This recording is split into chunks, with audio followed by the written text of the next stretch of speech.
Come on, Squarespace. Come on. Come on. Work with me here. Welcome to the video, guys. This is going to be a very long one, so I apologize for that. My notes here are very, very long. Well, the list is long but distinguished. Yeah, well, so's my Johnson. But I promise you, it's all very important information.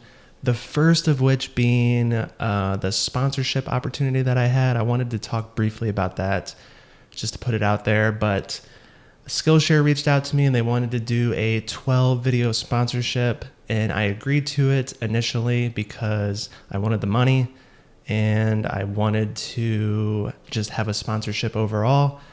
But I was actually writing out the ad that I was going to do for it, and I just didn't really believe anything that I was saying. And I didn't feel comfortable passing that information onto my channel, onto you guys, for something that I didn't really believe in. When I eventually get a sponsorship, I want it to be something that I actually believe in and will use. I'm not going to say something and then do the other. If someone ever sent me a DM asking about where online to find the best information for shooting film, never in a million years would I say Skillshare, and that's perfectly fine. Like, that's not a dig on Skillshare at all. They're great people. Some of the people that teach the classes I know, and they're great people, but I would never personally tell someone that, so I don't know why I would say it in a YouTube video. Whereas if I had a sponsorship for my headphones that I use those headphones all the time. They're great headphones. I would recommend them to 100% of people. If they came to me and asked me, what headphones do you use? I would say Sony headphones, and that would be a good sponsorship. So I don't know if everyone that has a Skillshare sponsorship believes in it, or if they're just willing to put that aside to make some money, but I myself am not. I'll just wait for a sponsorship that comes along that I actually believe in. So I just wanted to throw that out there and just know that everything's going to be authentic and honest with me, and I just want to be as upfront and real as possible. But a lot of people ask me why I shoot 4x5, and it comes down to two things, and it's basically the look and the process. The look, there's some things in there that kind of go along with the look, and that has to do with like detail, bokeh, and separation that you get. It's a look that you can't achieve with any other format unless you want to like stitch together shots on a full frame digital camera, which I'm not going to do. And then it comes down to with look as well, just using film. The best colors that I ever got have been from film, and the best black and white that I've ever shot has been from film. So that has to do with the look, and then the process, just the slow and methodical pace. That's how I work. I'm very relaxed and chill. I'm not like snapping a million pictures at a time. And when I set up the camera, the conversations that I get with the people, it's really great, and it just works most with my process personally, but everyone's different, and I'm never going to use a large format film camera for a wedding. Everything has a use, digital, medium format. Just use what you're shooting for, not for what other people are shooting for. So if I shoot 4x5, don't shoot 4x5 just because I do it.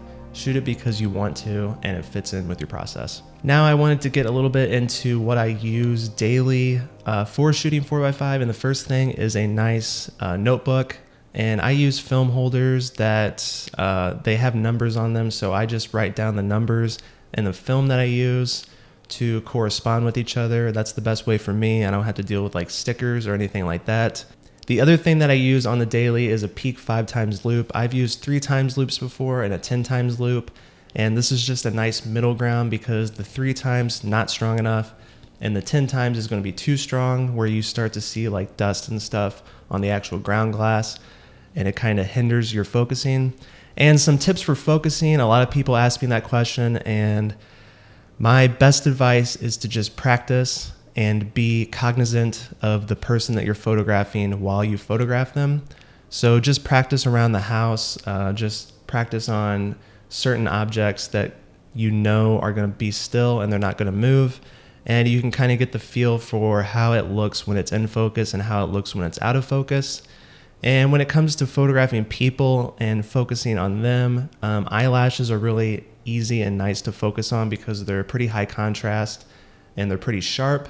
So you can see right when they're in focus, and it helps you focus on the eyes. and being cognizant of the person that you're photographing, making sure they're not moving too much. Whenever I do photograph a person, I just be sure to look at them to make sure they're not moving around or fidgeting.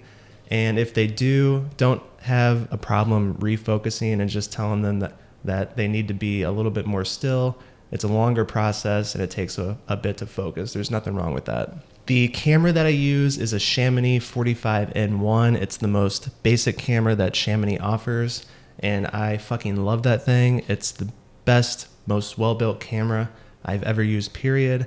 Digital, medium format, large format. Everything about it is just built to last a lifetime. And the only downside of it is it doesn't have independent knobs for rise and fall and tilt. So if you do have a heavy lens on and you go to loosen up the rise and fall mechanism and you go to rise it or fall, a heavy lens might tilt it forward, which is kind of annoying, but you kind of get used to it. And if that is a big downside for you, you can always get the 45 f2, which has independent knobs, and it's a super nice camera, but it's a couple more $100 more expensive, so you got to put that into consideration. A lot of people also ask me about a good starter camera, and a lot of people say Intrepid, and I don't think I'm sold on the Intrepid camera because there's a lot of things about it that make it just finicky, and it's not the most well-built camera. So I think when people do use it, some things might mess up and it might hinder their progress in 4x5, and it might just throw them off the whole process in general. Because I used an Intrepid for a while, and sometimes I would miss focus, and I know it wasn't because of me. It was just because the camera moved or the tilt was messing up, and it just kind of puts a sour taste in your mouth when you're using it, and it might just make you want to stop shooting 4x5, period. So I would recommend a Chamonix over every other camera. I've used Speed Graphics and Crown Graphics before. They're nice, but they're not well built for movements. And that's one of the main reasons for getting into 4x5, which I'll talk about later, is just using movements and tilting and swinging and getting the most out of like portraits and stuff. The dark cloth that I use is a Harrison dark cloth. It's super nice. It has Velcro that you just attach around the camera, and it's black on the inside, silver on the outside, so it keeps reflections to a minimum. And it bounces light off as well, so it keeps you cool under it. But also Brian Scoopmont, who is a legend when it comes to 4x5, he uses just a black t-shirt for his dark cloth. And if Brian Scoopmont came in here and said the sun is a cracker, I would say give me some cheese.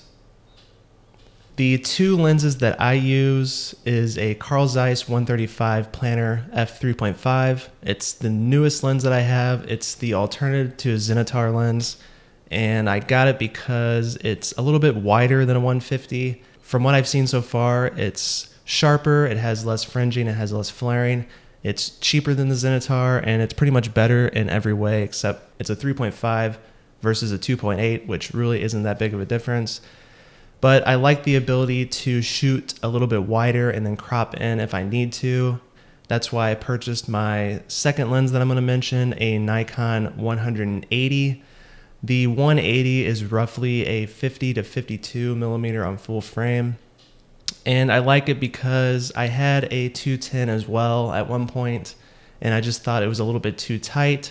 So I wanted something in between 150 and 210, and that is perfectly with the 180. So I like shooting a little bit wider. That's why I stick with the 135 and a 180.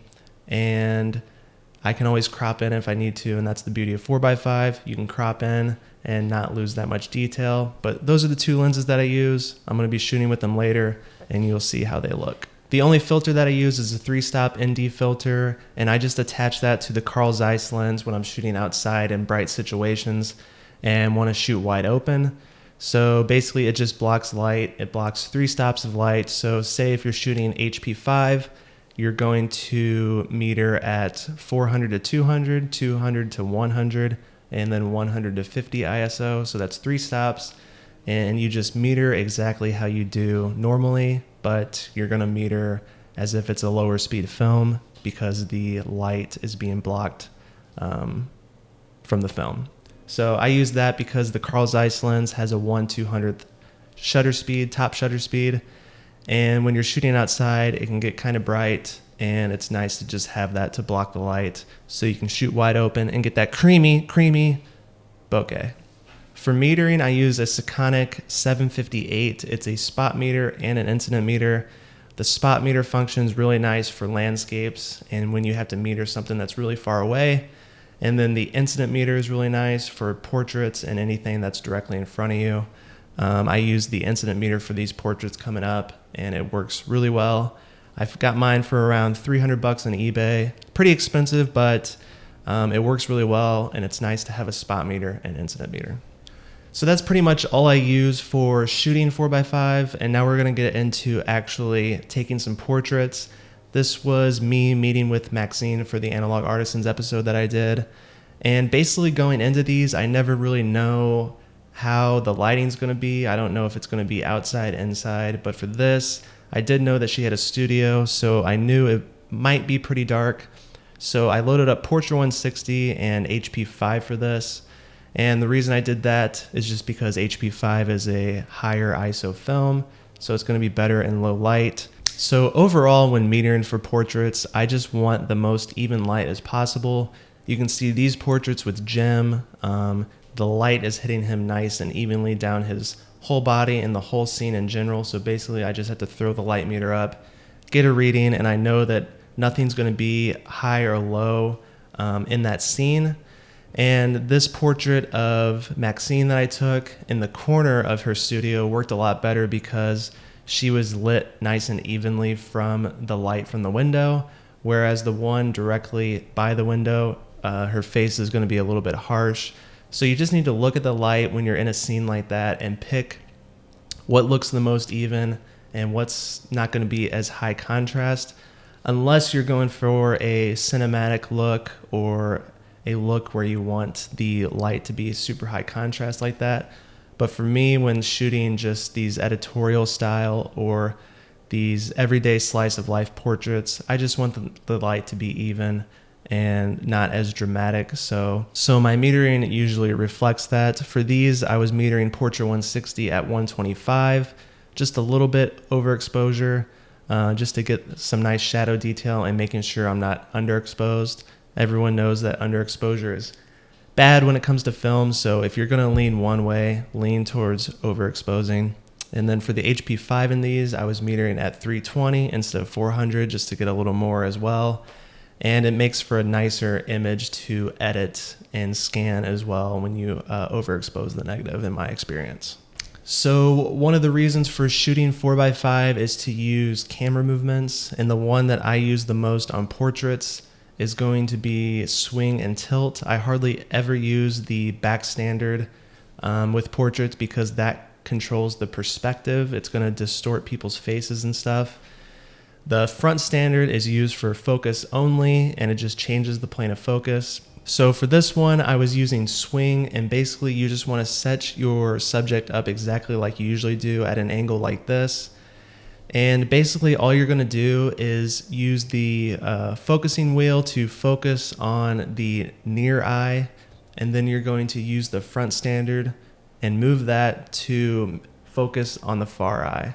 And you can practice this with pretty much anything around the house. You're going to focus to the near and then tilt or swing to the far. Focus to the near, swing or tilt to the far. So in this case, you have your subject like this. You're going to focus on this eye, and then you're going to swing to this eye. And then you're going to focus on this eye, and then you're going to swing to this eye. And you keep doing that, and eventually you're going to look through the loupe, and both are going to be in focus. And then that's when you take your photo. And I shot this one at f3.5, so you can see this super shallow depth of field that you get with it. My tip for you is to just practice at f8, f11, f16 until you feel comfortable getting both eyes in focus. And this is where it comes back to having a nice loupe and not having a loupe that's too magnified or not magnified enough. And just practicing on focusing on eyes, getting the eyelashes in focus, and using that swing to get both eyes in focus. But definitely when you're first starting out, just take portraits straight on, make sure you can get the eyes in focus, and then you can start experimenting with putting people at an angle and using some different movements. For tilting movements, you can always tilt down a little bit, and it's going to change the plane of focus this way or that way. And that way you can kind of have a dramatic fall off in front of the person's face. You can do this wide open at f5.6, and you can see straight on that even at f5.6 it's going to be pretty shallow, but if you use a little bit of tilt, either front or backwards, you can really get a dramatic fall off down their chest and down their whole body. But don't get too carried away with it, because it's very easy to get the mouth out of focus when you're not paying attention, and I've done that before and it doesn't look very pleasing. It would have looked better if I just got Charlie's whole face in focus in this photo, but I used a little too much tilt and his mouth was out of focus and just his eyes were in focus. So don't get carried away. Use very subtle, small movements and it will lead to very dramatic portraits.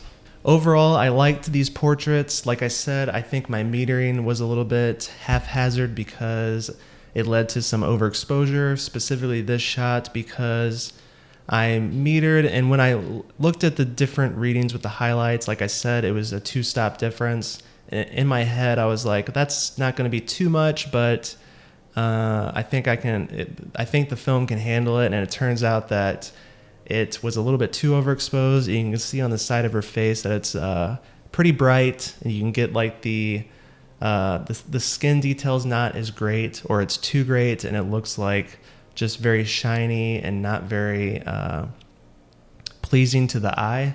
So if this were the case, if I was doing this again, I probably would have exposed for the highlights, or just maybe 1 stop over the highlights instead of doing 2 stops over like I did. So now we're going to get into processing, and I process C41 and black and white. For C41, I use Cinestill C41, and I use it because it comes in these nice bottles and it's a liquid kit instead of a powder, so you don't have to do like mixing or anything like that. You just pour it into the water that you're mixing with and go from there. Pretty self-explanatory. Just follow the instructions for mixing. And then for black and white, I use Kodak HC110. It's around $35 for a 1 liter bottle, and this thing will last you forever, especially if you use very low dilution rates. So basically what I do is I use the 1:63 ratio. So it's going to be 1 part of developer and 63 parts water. And you'll see later on how I mix that, but for a 1,000 milliliter tank like I have, it's going to be around 15 milliliters of developer and 985 milliliters of water. So this thing will last you forever. You can do hundreds of sheets with it and you're not going to run out. The Cinestill kit, you usually get around 20 rolls, and for 4x5, 4 sheets equals a roll, so you can do around 80 sheets of film. And the equation that I use for extending the shelf life is this equation right here. You do 40 minus the number of rolls that you've processed. So if you've processed 10 rolls, you do 40 minus 10, which is 30, and then you do 140 divided by 30, and that gives you the time that you're supposed to develop.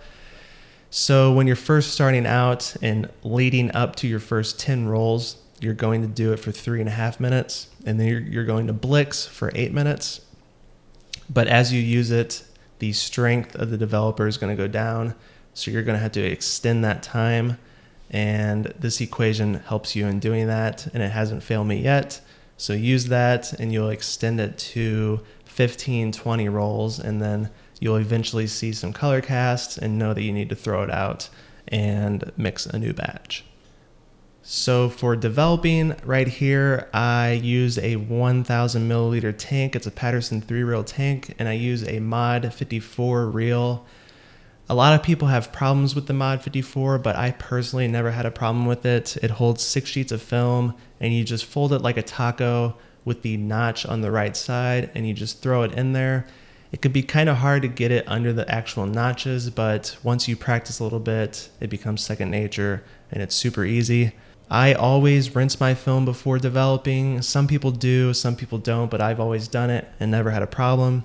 And the main key when developing black and white is you want to keep everything the exact same temperature. So get a pretty good digital thermometer that reads pretty quick so you can make sure the temperature is the same throughout. And basically I just rinse with 68-degree water, do that 1 or 2 times and pour that out. And then I grab the HC110 and my 1,000 milliliter container. So you take your little beaker and fill that up with HC110, 15 milliliters. You pour that in, and then you pour in the rest with water to make that 1,000 milliliter container full.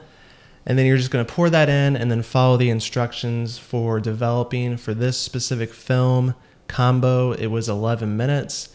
And basically the way that I agitate is just flipping it back and forth for the first minute of developing.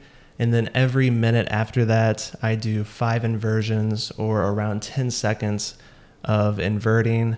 And then when you put it down on the table or the cabinet or whatever you're using for developing, make sure you tap it to get any air bubbles out. And then you just wait for the next round of inversions. After that's done developing, you just pour that out down the sink, and then you do a quick rinse with 68-degree water. And then I use TF5 fixer. It's a wonderful fixer. You don't have to have a stop bath with it.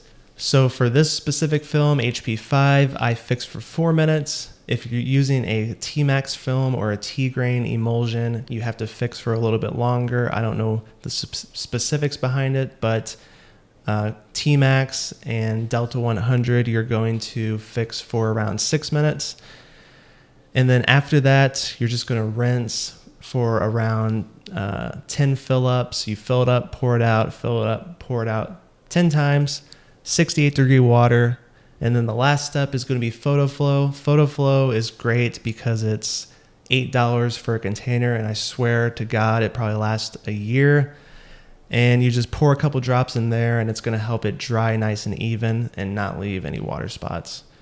After that, you just hang to dry, and I hang it by the corner so the water goes down to the corner. And then once the water's in the corner of the film, you just use a tissue to suck that up, and then you're ready to scan in a couple hours. For developing C41, the main difference is just going to be keeping your temperature exactly where it needs to be. So I use a sous vide to warm up my chemicals and to maintain the chemicals. And the main problem that I had when I first started is that I keep my container out of water when I'm developing. So I would get my temperature to 102, and then I would develop outside of water, and the temperature would drop to around 96 during that time. And that was leading to these weird color casts and not the best results. So someone told me online that the average temperature needs to be 102. So what I do now is I still keep the container out of any water, but I make the starting temperature around 105 to 106. So in the process of developing, when that drops from 105 down to like 99, the average to the temperature of developing is around 102. So basically you're just going to develop and invert like normal. The only difference is every 30 seconds, you're going to invert 4 times instead of every minute. And you can just follow these instructions. It's just a paper that comes with the C41. It's super easy to follow, and you don't need to be intimidated by C41. It's the same process as black and white, and it's going to save you a lot of money in the long run because processing 4x5 can run anywhere from $4 a sheet to $10 a sheet. And to me, if I wasn't doing it at home, it probably wouldn't be worth it. So definitely try and do it yourself. You'll save a lot of money in the long run. So for scanning, I use a Kaiser Slimlight Plano, I think it's called, but it's not as bright as the Releno LED that I used to have. But when I moved up to 8x10, I needed a bigger light. But so far it works great. Basically, I just get my tripod set up haphazardly and then point it down and get my camera set up. The first thing I do is just set the film directly on the light. You want the notch to be on the right. Apparently you get a sharper image that way, but I've never compared before. For flattening the image, I've used expensive things, I've used cheap things, but the thing that has worked the best for me is just using quarters on the corner of the film, it works perfectly, and I've never had a problem with it. Just gotta make sure that the sides are nice and down on the light. When you scan with the camera, the things that you want is a standard picture profile. You want to shoot in RAW. You want to shoot with the lowest ISO available, so there's no digital noise or grain. And you want to shoot around f5.6 to f11. This light isn't that bright, so I shoot at f5.6. And when you get it on there, you just want to set it up where you can get the whole entire top frame of the image in the frame, and then focus a little bit on the grain right before you get everything leveled out. And then you're going to grab your digital level. I've used bubble levels and everything else, and nothing works as well as a digital level. So you get the level and you tear it out on the light itself, and then you put it on the axis like this, and you want to get it as close to 0 as possible. And then you want to switch it around to the other axis of the camera and get that as close to 0 as possible. And sometimes it might be 0.1, but that really doesn't matter. The histogram on this, you want it to be, you want it to look like a mountain, and you don't want anything peaking, or you don't want anything as dark as possible. So what I do is just go over the whole negative, make sure my whole entire histogram's right in the middle, and then that's when I know I'm going to get a good exposure. And the farther to the right that you go, the more detail and information you're going to get out of the negative itself. So I always turn on peaking. That's what the red stuff is, and that helps you focus on the grain. But this is HP5, so the grain itself is going to be pretty big. And this camera is really nice, this Lumix S1, because it has a high resolution mode. So basically it just takes 6 pictures for me and combines it in camera. And that's what I've been doing. I do a picture on the top, and then I move it down and do a picture on the bottom. If you don't have a camera that does this, the best bet for you is to just get your camera closer to the negative itself and just take pictures across the whole negative. And that's when having your camera perfectly level will come into place, because you won't get any focusing problems or anything like that as you work your way down the negative. So basically I just take the top half picture and then I take the bottom half picture, making sure I'm overlapping something in the image so the computer doesn't get all freaked out. So now we're in Lightroom Classic, and you want to flip around the images at first because you scan them backwards. And now you have all your images, and you're just going to click both of these, and you're going to hit Control M to bring up the photo merge preview. And there you go. You can see right away that the image looks really good, and you're just going to hit merge. And then you're going to do that for the rest of the images. And then once you have all your images merged together, you're going to convert them with Negative Lab Pro. I've used Negative Lab Pro forever. It works great. But you're going to crop in because you don't want these white borders to mess with the conversion at all. So that's the first thing you're going to do. I always do 4x5 because I shoot 4x5. And you're just going to double click, and you can see how sharp it is and how lovely the grain looks with HP5. You're going to go to Negative Lab Pro, and then I use digital camera because I use the digital camera, and then you're just going to do black and white. And I've always just done default on that. And the border buffer, you don't really have to worry about it because there is no border to worry about. So you're going to convert that, and you can see the image finally in all of its glory.